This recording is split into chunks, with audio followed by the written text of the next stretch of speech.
Actually get started. Welcome. I am Lily Mae, the Communications Director for the North Carolina Housing Table. If this is your first time, connecting with us, I definitely urge you to also follow us on different platforms, including Instagram at NC Housing Table. We're on Facebook. We're also on YouTube.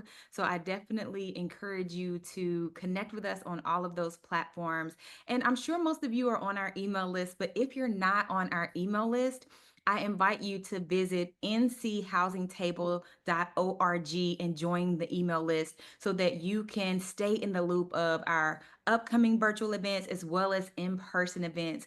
We are hosting a private reception on Wednesday. So if you're in the Raleigh and surrounding areas and you would be interested in attending an in-person reception with members of the General Assembly and some local media, feel free to email your name and organization to info@nchousingtable.org. Again, that's info@nchousingtable.org if you would like to meet us in person for a private reception on tomorrow in Raleigh, North Carolina. Thank all of you for again joining us for this virtual workshop. I'm going to go ahead and kick it over to the founder and executive director of the NC Housing Table, Denzel D. Burnside III. You can go ahead and take it away, Denzel. Thank you all for being here. Thank you, Lily Mae, for setting this up. I'm excited to get moving today. I've been told to pace myself and not speak so fast. So I'm going to make sure I take a moment and kind of walk us through where we are and who we are. As Lily Mae mentioned, I'm Denzel Burnside. I'm the founder and executive director of the North Carolina Housing Table. We were started with the hope and the premise of being a C4 organization that could help influence housing policy, working with partners on the left, right, and in the middle. And our primary objective is to try to support any policy that would bring about effective housing supply. And I think we've been doing a pretty decent job within the last 6 to 7 months. And I just want to give a lot of credit to Lily Mae because everything that you see in terms of the brand and the articles and the information that has come out, even the event that's being held tomorrow has been all kind of constructed out of her mind and our great internal and external partners who are all here. I see so many on the list. I don't want to go through all of you, but just a couple shout outs to Mountain True, as well as our partners over at City Builder and some other folks that have supported us in this work. Before I turn it over to Aaron, who I'm glad was able to be here today, and Duncan, who will also give a great presentation, I wanted to kind of point out that we were able to partner with Differentiator Group to do a housing poll that we have been circulating around the Capitol as well as been putting in the hands of partners. We're hoping to roll it out a little bit more if anyone wants to take bite-sized pieces of it. Lily Mae put together a really great press release as well as some information that we'll be giving out pretty soon. I didn't get a chance to put it into a presentation because I'm kind of trying to wait till the group itself actually does it. But I just want to highlight a couple pieces of it that we've been lifting up from the poll if anybody wants to look at it. One of the things that we found when we ran the poll was one that 78% of the folks that were surveyed pretty much support allowing accessory dwelling units to be accessible statewide. 83% support converting old office buildings and strip malls into housing near jobs.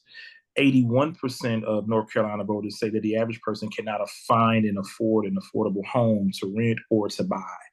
And we also were able to pull in the home builders as well as the North Carolina Chamber of Commerce to kind of help us in terms of disseminating a lot of the information that was presented. But I think this poses a great opportunity for us. Like the couple other pieces that were in there, that at 76% of voters supported proposal to protect farmland and rural open spaces by allowing more homes to be in suburban and urban areas, sticking on to the point that my friend Jen always talks about, which is density. And then 63% of voters support a proposal that allows local property owners to decide how much parking to provide for new homes rather than bureaucratic formulas set by the government. So we, right now, and for those who don't know, right now, there is legislation inside the General Assembly However, folks may feel on one other side, I'm going to mention a couple pieces of it, but HB 765, HB 369, that are right now in a position to be utilized to get to these particular voter engaged points. And we are doing as desperately as possible to try to inform the policy and hopefully be able to make what folks may find controversial about it less controversial.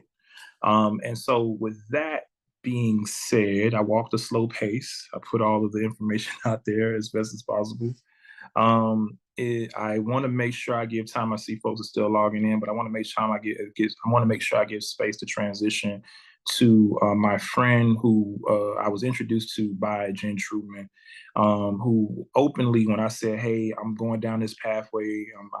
I'm working with some folks to do this housing policy table. Is something I think that we need, and I want to be able to engage with all voices. I want to make space for everybody to be heard, be seen, be able to get in the rooms. I take this as a great privilege that we get to actually inform policy and work across the table with folks. And Aaron was one of the first people that literally said, "Hey, let me know what you need. You know, what board members do you need? How can we be engaged? Do you need to come to some site visits?" And I'm saying this as a person, this has never been my work. I come from doing environment, land use stuff. I come from doing gun violence and electoral campaigns out of South Florida. But I've been so grateful to run into folks in North Carolina and in Central North Carolina who said, "I'm willing to show up for you any way I can, indiscriminate of whatever background or whatever." And Aaron has been one of those people. So I want to make sure we can come. I know it's hard to applaud, but put our hands together, our support, our whatever icon you want to do, and please give space for Aaron Lubeck to be able to speak today. Thank you, Aaron. That is very kind. Thank you, Denzel. And I'm really appreciative of your leadership. I know you started Housing Table about the same time that Jen has started City Builder, and it's been really interesting it's been exciting to see pro-housing, pro-city, pro-urbanism, pro-people groups grow because, as one of the early YIMBY voices in the South, it's been a pretty lonely fight. And watching those networks form out west while out east, we knew these issues, but really didn't have a ton of traction for them, especially a big community for them. And that's just been great to see your leadership over the past couple months and the progress made at legislature and the amount of talent that you put together that's on this call is great to see, and just a sign of things to come. So my understanding, I've just got like about 10 minutes or so, Denzel, to kind of talk about local housing, expanding housing access and so forth. So I've got a couple of points to throw out, and I like leaving as much space as we can for conversation. I think that's where the organic progress sort of takes place. I've been blessed to work with Jen Truman, who's on this call, who's a young talent that knows zoning, where zoning meets building codes, and how architects talk to engineers, which is usually where a lot of this stuff breaks down. And it's been fun to work with her and kind of catering to small builders and even what I call citizen builders, really the non-professionals that build our communities. North Carolina was always a scrappy place that was in huge parts built by non-professionals. And so it's an interesting market because that market's coming back. This is as simple as just homeowners who want to build an ADU in their backyard, which I know Housing Table is advocating for. Have money, some, not endless amount. These are not trust fund kids. They care about their community. They care about their community enough where they'd actually rather invest in Durham or Raleigh or Charlotte or Asheville and give their money to a money manager who buys random stocks they don't really care about. And clearing the space for those folks to build our communities again is really what all this is about. Everybody in this call is a pro-housing advocate, and I think in many ways the YIMBY fight is just like we need more housing, period, full stop.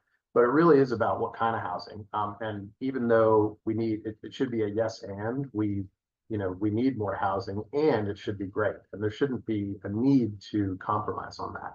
And that's a long arc because I'm sure everybody in this call isn't satisfied with what we're getting either quantity or quality wise, and clearing the space first and foremost, to be able to build the housing is a prerequisite to building great housing, and that's something that's very much misunderstood in the community and policymakers and advocates for housing. So I'm going to make a couple of points here that may seem sort of disjointed, but my experience with this and the things that both City Builder and Housing Table can focus on.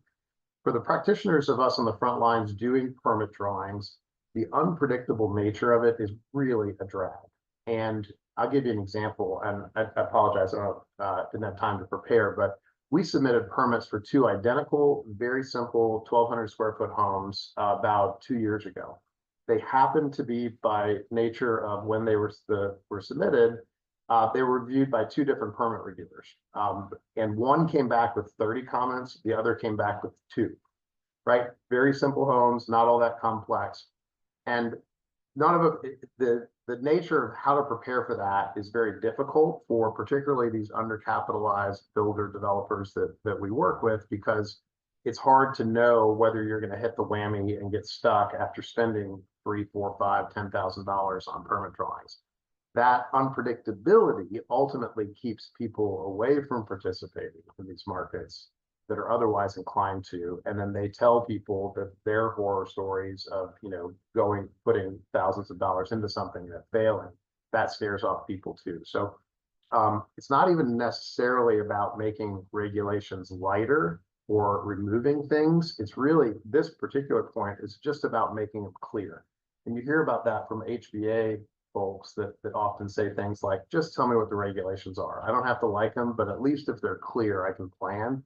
It's that unpredictable nature in North Carolina, particularly in infill lots, particularly in the urban parts where people are doing incremental work, is really a problem. And I think it's gotten worse. And I hope some of the bills that are working through this year will help improve that, but certainly this can be a focus of the C4s on this call. I will share a screen here. There's we did a lot of work in Durham on small lots, and what was remarkable, and hopefully you guys can see this, I'm assuming, the small lots and small homes. This is an article I wrote for Southern Urbanism. Somebody tell me if you guys can't see this. I wrote this for Southern Urbanism, and it was republished in Strong Towns about Durham's reforms in 2019 that re-legalized small lots. It's amazing in the 5,000 plus municipalities around the country that small lots are legal in close to 0 of them. Houston has their own version of this with townhomes that are actually somewhat limited to part of the city. This was in the urban tier of Durham. We went from a minimum lot size of 5,000 square feet to an average of about 7,500 to being able to build new homes by right, be simple, on 2,000 square foot lots. There are some restrictions to that. They couldn't be bigger than 1,200 square feet. And immediately, I mean, without missing a beat, the market moved to create a cottage industry of creating very cute, very simple, very affordable 1,200 square foot homes, because that's what the regulations guided. And most of them look like this. They're simple, they're boxes, they're efficient. These are selling anywhere, depending on where they are in the city, from $325,000 to about $650,000. They're like right next to Duke. But what was amazing there is you could, you know, Chapel Hill, Durham, and Raleigh all have pretty tight, similar markets. They're in high demand and growing and all that. But within 2 years of this, when you could filter for new homes under 1,500 square feet, less than $500,000, there were about 20 or 30 on the market in Durham. They were just even for sale at that point. There was 1 in Raleigh and 0 in Chapel Hill. And that was really overwhelming to us, because we, in one of the hottest markets in the country, particularly the South, we restarted the starter home market. And that shouldn't be discounted. And it's something that should be known across the country, because almost nobody has done that, particularly in a hot booming market that has people moving to it from California, New York, basically constantly. So this is talked about in this article about what was done and why it matters. It's a little bit beyond the scope of this call, so I will skip out of that. But I think in the interest of kind of keeping things open for conversation, the other points I would want to make, I think that there's there's a couple of lists floating around that are really, that I hope groups like Housing Table can help use to further this conversation. Strong Towns now has a 6-point scoring test called the Housing Ready checklist, I think it is. And you can actually literally list the biggest 100 cities in North Carolina and start rating and publishing. Hey, are parking requirements still required? Are ADUs legal? Is single family zoning dominant? Whatever they are. John Anderson out of the Congress of New Urbanism world has a similar list of about 10 things that I actually like better, that has, show some of those very quickly. A sec here. Just to give a feel for it, it's eliminating off-street parking, ADUs of right, which I know Housing Table is working on, adjust building codes for smaller units, 1 to 4 family under the International Residential Code, which North Carolina passed last year. Exempt ADUs from density limits, which Durham does, but a lot of other cities don't. Allowing flag lots, which Durham does, but other cities don't, and getting rid of single family zoning and the like. So you could literally look at those. I think Durham has 9 out of the 10, and might be, I'm not sure there's a city in North America that has 10 out of 10. So I think those are really interesting tools to use to compare how cities are doing, and we should start quantifying that. Lastly, and I'll end with this, I think there are 3 big things that people on this call can do to level the playing field. And what I mean by that is, for those of you who know Jen and myself, we're really committed to the small practitioner. We believe that while big practitioners exist and some of them do good work, the beating heart and the soul of North Carolina and all of our cities is always going to be built by small people, restaurateurs, retailers, people building 3 to 5 homes a year. Anything that's interesting and you tell people about when you describe North Carolina is probably going to be built by a small practitioner. And so we're always looking for ways to level the playing field, because right now it's so tilted towards big national corporate interests. And so there's a couple things floating around right now that we need to do. North Carolina, in at least 2, if not 3 bills, has proposed to be the first state in the country to get rid of parking requirements statewide. I can tell you, as somebody who's been designing site plans for 20 years, they ruin almost every site plan I ever draw. And that there's almost nothing more important for the state or for affordability than having that happen. It's actually part of 765 right now, even though nobody's talking about it. It is in there, so there's some hope that might happen. The ability to increase flexibility for these small fee simple lots to maximize home buyer choice. We know that there are cities who have literally copy and pasted the Durham code, the small lot code, into their code. I don't know if Barry Bialik's on this call, but I think he said Hendersonville did that 6 months ago. And there are other cities across the country now trying to do small lot codes and various versions of that. That's great. That should be celebrated. That started here in North Carolina. And then lastly, I know it wasn't a high priority for the Housing Table, but was for Carolina Forward, was HB 492, which was the single stair bill. I think many of you on this call are familiar with that strategy of building homes. I think that is also at the level of revolutionary that parking mandates are. Obviously all of the big apartment buildings going up are 300-unit Texas Donut podium wrap products. Nobody loves them. They serve housing. They get all that. But we have the ability to relocalize our multifamily and build buildings that really matter and make us prideful. And all of that is completely contingent on single stair reform passing. We know that it's going to pass in the next 5 years because it's part of the building code update in, I think, 2027.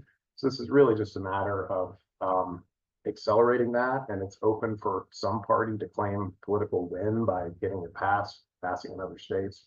But I know Jen and I are really big believers that should be a priority, more so than it has been in North Carolina. Anyway, I have no idea how long I talked for, Denzel, but I'm happy to pass the mic back to you, answer questions, open conversation, whatever you think is best. And thanks for the opportunity to do this.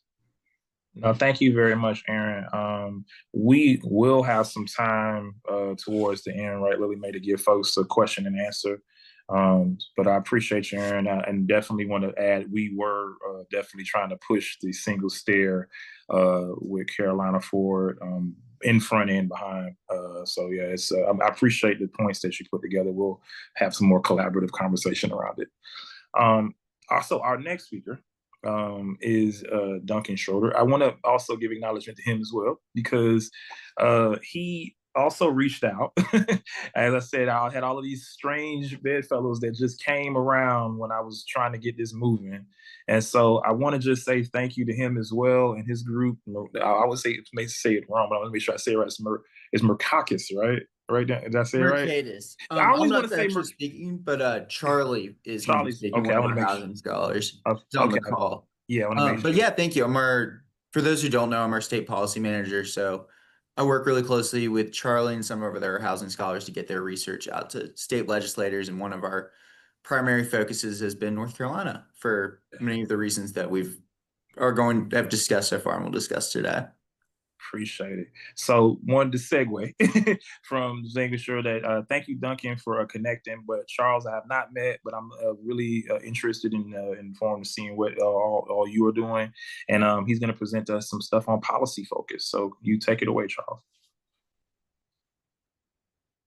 All right, thanks very much, Denzel, and thank you, Lily Mae, for the invitation, for having me here on the Housing Table. Really appreciate it.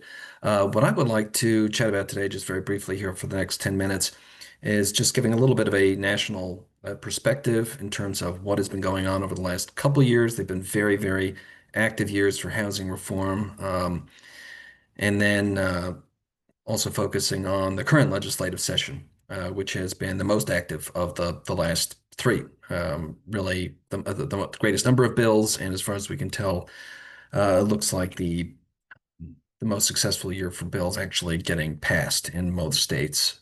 North Carolina has had sort of a mixed record of mixed success. Some things did not succeed so far this year, but things are still active. So the types of reforms that we typically look at here at Mercatus, and I'm a research fellow there, along with a couple other um, researchers, Salim Firth and Emily Hamilton, who work with me on a team. We focus almost exclusively on land use and housing matters, especially at the state level.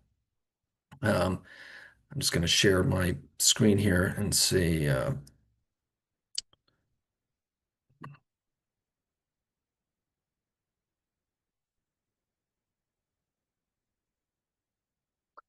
So this is just the way I've a handy way to divide up the types of reforms that we've been seeing. On the fiscal side, I think people are probably pretty familiar. For example, subsidies like rental vouchers and direct payment assistance, mortgage assistance programs, and also abatements such as tax abatements and tax exemptions for low-cost housing, which are two means that states typically use, but actually, um, cost cost money out of state coffers. On the other side is really what we've been focusing on are those non-fiscal things. They can be substantive, such as preempting local zoning directly. Procedural is what I'll get to in a minute, has been what's been by far the most active area this year. That is focusing not on the substance, but on how you get an application across the finish line to getting a vote from the city council or the planning commission or whatever it may be, and getting your entitlement to build. So this can include everything from the application process, public hearings, the process for obtaining permits, how many permits you need, how do you appeal an adverse decision, how long does it take, how much does it cost? Everything boils down to time, cost, and uncertainty. And the idea with these reforms is reducing those as much as possible. This can also mean making them more uniform. Because land use is not only local in terms of being at the state level, but in most states it can vary tremendously from county to county or from city to city in a way that makes it very difficult to understand even for the experts. And then finally, on the technical side, I think Aaron mentioned single stair buildings, but also inspections, professional inspections, and other standards, especially fire code standards that affect how things are actually built. States are finally taking a look at these, no longer automatically deferring to fire marshals or building code experts, and are beginning to question what is the actual basis behind some of these regulations, because people are realizing that they do affect the cost of housing. So some of the types of legislation, I think this is probably review, and Aaron talked about some of this already. that we've been seeing. Legalization of ADUs has been very popular. Minimum lot size reform, allowing smaller, cheaper lots for more affordable single-family housing. Missing middle housing. Parking reform is getting a much better profile over the last couple of years. Streamlining, as I just talked about, and shot clock bills, reducing the amount of time cities can just sit on applications without acting, and essentially waiting out the clock. Single stair, third-party reviews, and particularly this year, residential in commercial zones. Florida has, I would say, the most successful law on this, the Live Local Act, which I'm not sure um, how well North Carolina legislators are familiar with it, but essentially allows in commercial zones builders to build residential structures up to the highest, essentially the highest density that's allowed within that jurisdiction. And as of now, that law is only 2 years old. According to the latest data, I think there's something like 105 projects with over 31,000 planned units coming online, mostly in the Miami area. But that's just in the last 2 years. None of them, I believe, are finished yet, but some of these are really significant projects, and it avoids tampering with the more sensitive, single family areas. So that's probably the most significant one, but other states are now seeing Florida's success and are interested themselves.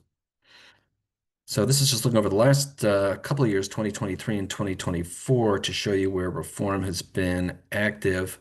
North Carolina I have in green. Actually, it should be, I realized after putting this together, it should be in orange because of in December, you may recall, passed SB 382 was enacted, which contained an anti-downzoning procedure, anti-downzoning provision.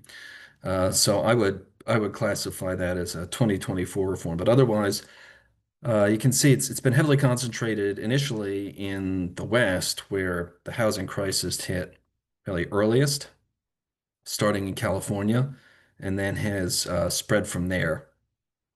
Um, and in 2025, we've added a bunch of states to this list, but you can see if there are several states that have come back to this, particularly Washington, Colorado, Utah, Tennessee, Virginia, Maryland, Massachusetts, Maine, have all been very active on the housing reform.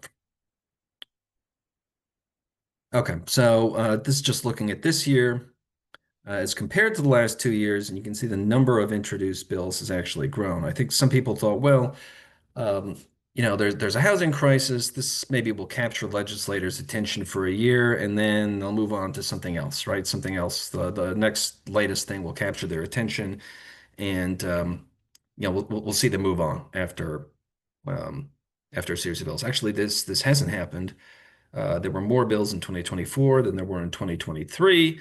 And in the current year, I think this is probably about where it's going to end up. There are not a whole lot of legislatures that are introducing new bills. There may be later in the year some states that have another session, but this probably reflects about where things are going to end up, close to 400. So a big jump over 2024. And as of May 8th, there were over 50 bills that had either been enacted and signed by governors or were in the process of being sent to the governor's desks. So by the time these current sessions are done, I think it's going to that blue line, that blue bar, is going to pass 2024. But the raw data is kind of like, what does that mean exactly? What is being passed? What's happening? So I tried to break it out a little bit to show you what these bills are doing. So this is not just the ones that have passed, but the ones that have passed roughly reflect this pattern as well. So overwhelmingly, permitting reform has been a popular subject this year. I think state legislators have looked at the timelines for housing to be built. And sort of anecdotally, I've heard that for example, from my colleague Emily, that the time to get a PUD or just a general subdivision plat in North Carolina, the time to get that done has increased substantially over the last few years for various reasons. And legislators are realizing that housing that takes too long to get built is housing. Sometimes it doesn't get built at all. So this is about speeding up the process, making it just making it quicker, getting time frames down to a reasonable level, so you're actually addressing the need. Um, there's a wide range of other bills out there. ADUs have been very popular. Those were mentioned before as sort of a light touch way of addressing density. And we've tracked it as well, but rent control and anti-investor bills as well, ideas that we don't, it depends on the exact context. We generally wouldn't endorse those ideas have been popular this year as well. I think just understandably because of high single family home prices.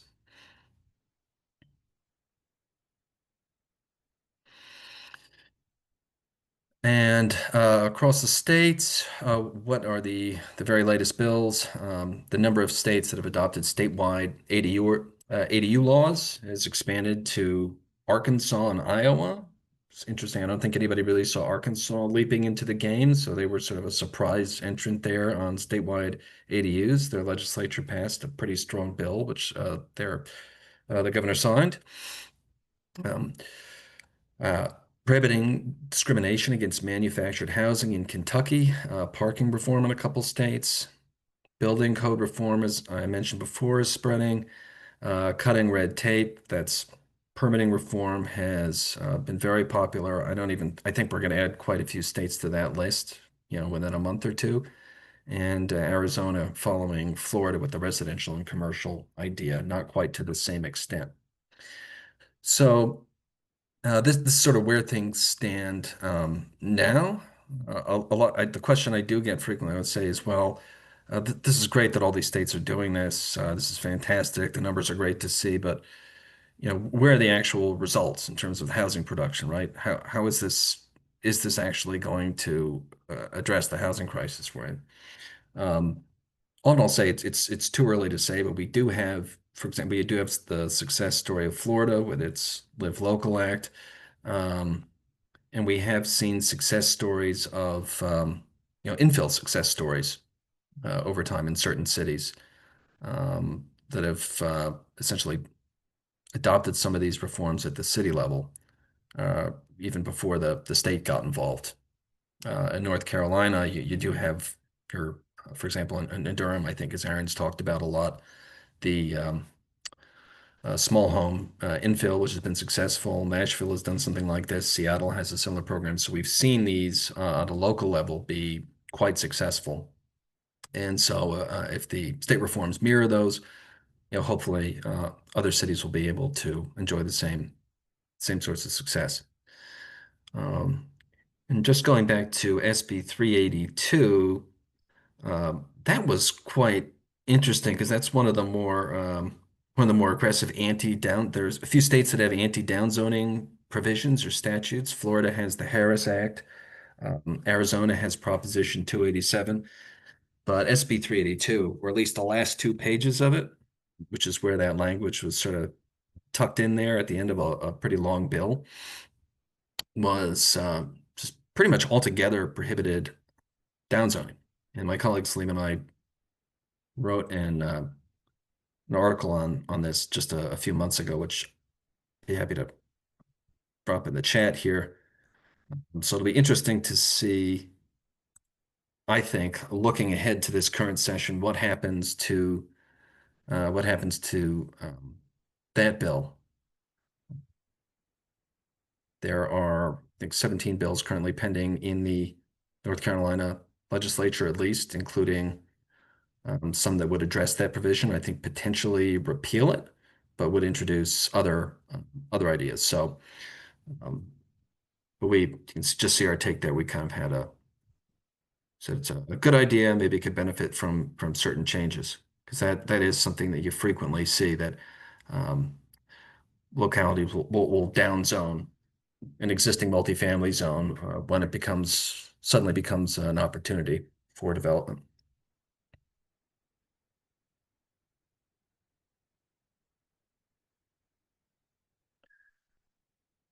And I think taking up my time, but if anybody has any questions or we have other resources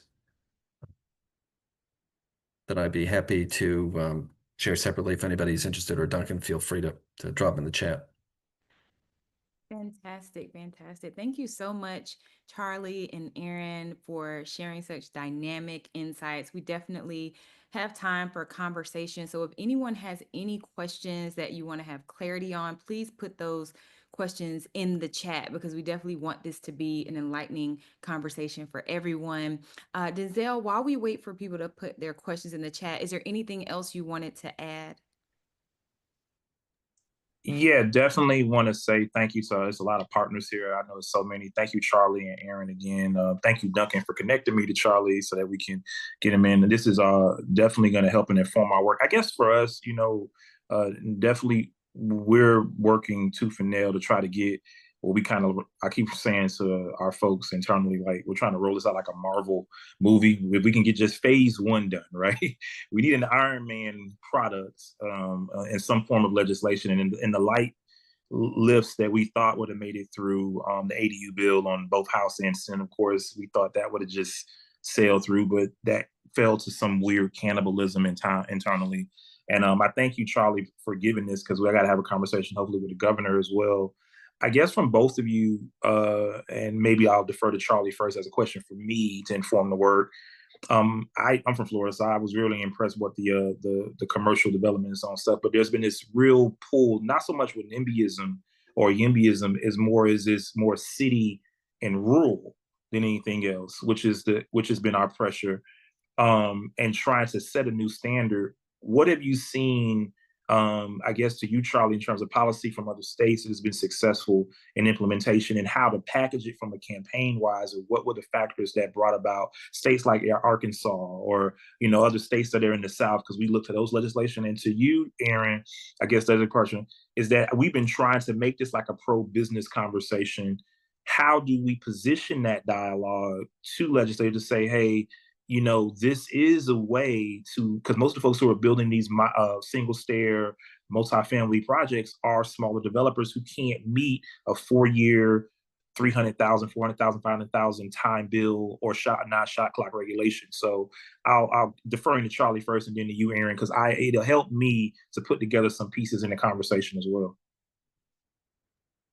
Yeah, Denzel, that's a really good question. That's something you see in a lot of states. I live in Connecticut, and the primary um, line of political friction is between more the cities and the suburbs, or really the exurban communities, rather than a classic political divide. And you see that in a lot of states. And sometimes actually the parties get reversed. Just depends upon who's in the cities or who's in the state house and who's occupying local legislative offices. So one way I've seen some states address this and try and diffuse some of the opposition from um, rural legislatures, who I think are concerned sometimes. Um, their concerns are probably not particularly well founded, because most of the development pressure actually is in the larger cities to begin with. But one way this has been done is, for example, to limit the effects of some of these laws to larger counties or to cities of certain populations. Or another way of doing it, maybe more narrowly tailored, is to limit the effect of a law to an area with existing sewer and water infrastructure, so that rural areas would be automatically exempted, and they wouldn't essentially have to worry about, oh, this is going to overwhelm our infrastructure. We don't have the roads. Um, we don't have sewers. How do you expect us to accommodate all of this density that may happen? So that's something I know I've seen Texas do it. I've seen Montana implement it that way. And I know there's some other states that have done that to allay the concerns without hopefully not affecting the usefulness of the bills, because the demand, as you all know, is in tends to be in the biggest cities where there's the most economic opportunity. So you can do that. Of course, there's other informational ways of doing it to explain it's not likely to, this sort of development is not likely to happen in some of the more rural areas. But it's absolutely a point that comes up in state after state. That's a commonality. It's like, why is this is a local issue, right? Why are you overriding um, local legislators who know what's best for our rural communities. So these bills can be tailored if that is an issue. I've seen it make a difference. Yeah, I concur with all that. I think there's two things I would say. It's super interesting, and Denzel, I think your point is prescient that there's a rural-urban divide, and it's still shaking out in weird ways. Like housing is not a Republican or Democratic issue. In each state, there are weird divides where, you know, the HBA has driven so much in North Carolina. Obviously, the Democrats and YIMBYism in California is almost exclusively a blue issue. Um, there's a weird tension here too that needs to be unpacked because many of you guys know Jason Cox, who runs Press Coffee and Crepes, is a developer in Graham, North Carolina, and pretty active on social media. And he's long had in the kitty an article to write for us at Southern Urbanism called "The Country Boys Case for Urbanism." And the reason that he lives on 8 acres outside of Graham, and he's like, the reason well, I mean, one of the reasons he loves cities, he loves them because his businesses are there. They're great places for exchange of ideas and goods and all that stuff. But the better and more denser the cities are, the more rural North Carolina is protected. Like, so the idea that everything's going to turn into whatever that planet was in Star Wars that's completely urban is kind of nonsensical, right? We're a very rural state. We will always be that way. And the thing that protects it most is actually the antidote to sprawl is urbanism. It's not ruralism because people are coming here. So if we want to protect our rural areas, we have to have better cities, which relieves pressure on both rural development and suburban development. So I think that's coming up more and more. Here in Durham, we have one of the weirdly most anti-urban housing groups is a group called Preserve Rural Durham that it's kind of been hijacked and been fed a bag of goods to believe that the way they protect their farms is fighting urban zoning reforms that increase density in the city. And it, like, at face value, it makes no sense. Second, I would point out, Denzel, as you talked about the need to sort of pitch a pro-business language and narrative to folks in North Carolina, I would say it's really worth studying the difference between pro-business and pro-consumer. They're related, but they're different and they're nuanced in this way. And Milton Friedman actually wrote quite a bit on this. Texas is pro-business, like oozing out the ears with pro-business. They have huge sums of money. They subsidize big businesses. They throw millions and billions of dollars to recruit businesses there. And businesses serve consumers, but they're not the purpose. The end game there is more the business and the consumer. Consumerism, or pro-consumer rather, is more about choice, about citizens having, you know, how many housing choices do we have? What are the price points? What can you do with your property? Predominantly, they're about restoring property rights. And so I think North Carolina, because we don't have Texas money, because we are esse quamvatiri, to be rather than to seem, our state motto, is really organic incrementalism. Like, we figure it out. We're not froofy, we're not rich. We're kind of a scrappy state. It's our identity. So we really should be pushing a pro consumer policy, which is all about choice for our citizens. And I do think that will resonate certainly with the red team in Raleigh, but really with all politicians there should get that. The Country Boys Case for Urbanism is not actually published yet. I'm going to use this as an opportunity to remind Jason to get it to us. Yeah, definitely appreciate it. We would let us see it and share it. I don't want to hog up. This is helping inform. Clearly, I have to go back to the building this week with tons of giveaways and some poll stuff. But does anyone else have any other questions? Because I could ask another, and then I want to turn it back to Lily Mae while we have some time. Feel free. Didn't see any other questions in the chat, but I did want to thank the virtual voices that we had at our last summit online, which was Jen Truman and Susan Bean. We really appreciated them supporting our virtual launch. So if either of you ladies had anything you wanted to add to the conversation, no pressure. I just wanted to thank you for supporting that virtual event and give you space if there was something you wanted to share to add to the conversation, but no pressure.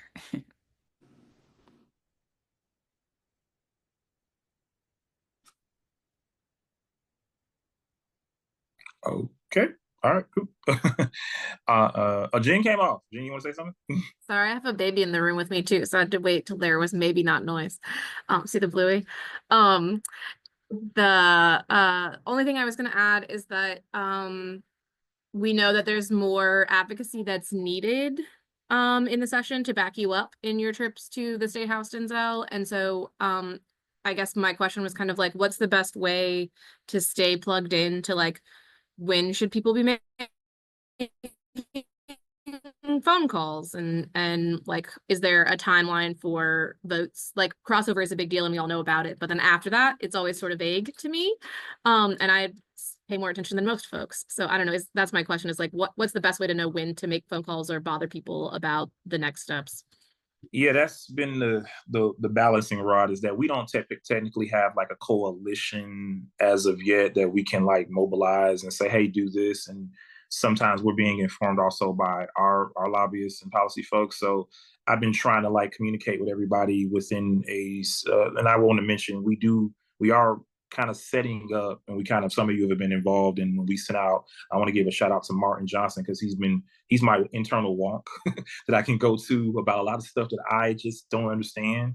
And he's been great with reaching out to different folks. Aaron, I know you and him have a relationship, with being able to say, hey, we should get this person involved with this piece of information, so that I can then go walk it into someone's office and say, hey, this may be the piece that you need, or getting folks to come up. I think we're past the point now of, after crossover, of getting folks to kind of walk in on mass droves. But I do think we are now at the place of just having folks do phone calls or mailers, and we're trying to set those things up now. Me and Lily May were actually talking about our giveaways this week to the legislature. So I think the best way is make sure you're logged into what we have going on, going out of the door.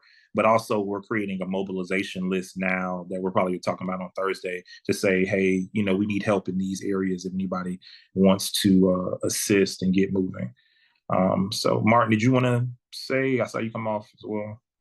Oh, just I think echo that, and I think it's what's great about housing is it is a bipartisan issue. What's complicated is it's a bipartisan issue, and so trying to people are going to be in this conversation for different reasons. They have different priorities, and I think the longer you stay at the table, the more likely it is that you'll get things that are going to be advantageous to the broad issue as well as your specific concerns. Appreciate that.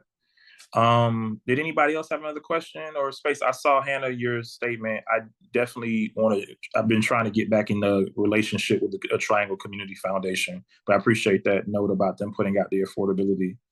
And I saw Matthew just wrote a piece in there.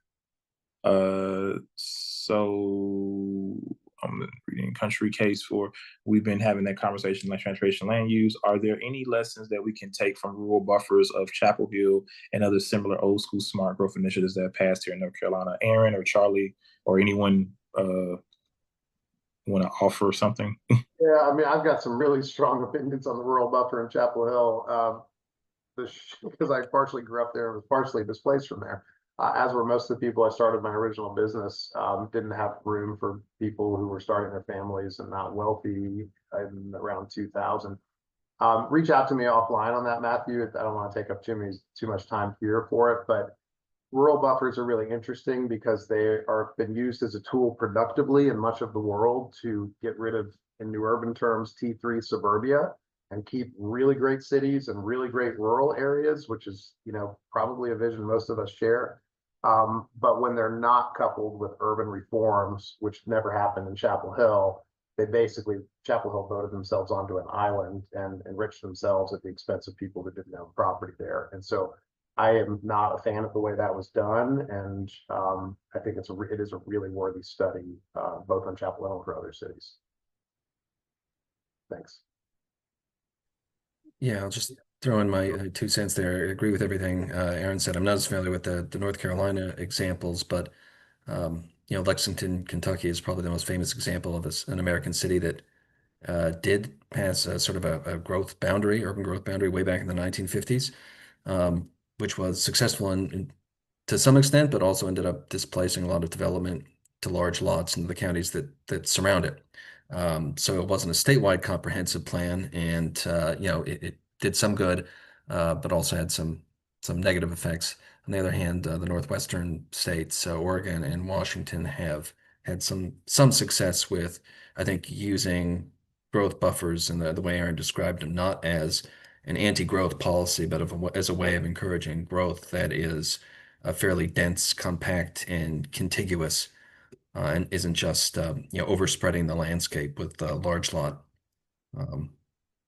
large lot sprawl. So just some examples that come to mind of examples in other states. Thank you. For joining us for this virtual workshop, especially our featured voices for lending their time and insights. As far as what is next with the North Carolina Housing Table, on June 17th, we will host another virtual workshop. So if you are interested in participating as a featured voice, just email info@nchousingtable.org, and with the topic you will be interested in sharing on.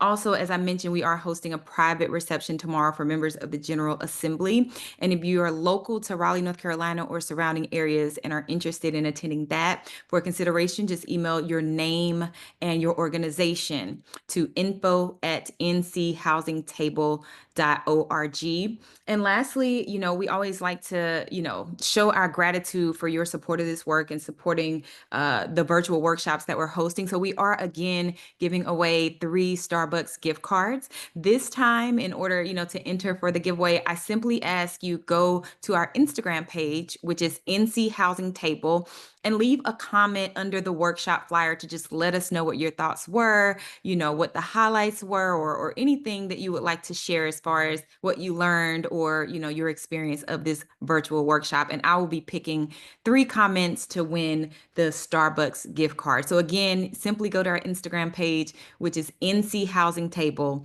and leave a comment under the workshop flyer. And I'll be picking 3 people to win a Starbucks gift card. So again, we thank you all for supporting this work. If you have any questions about anything that was shared, feel free to email info@nchousingtable.org, and very much save the date for June 17th, because that's when we'll be hosting another one, June 17th. All right. Well, thank you all. Have a great day. Bye-bye. Thanks, everybody.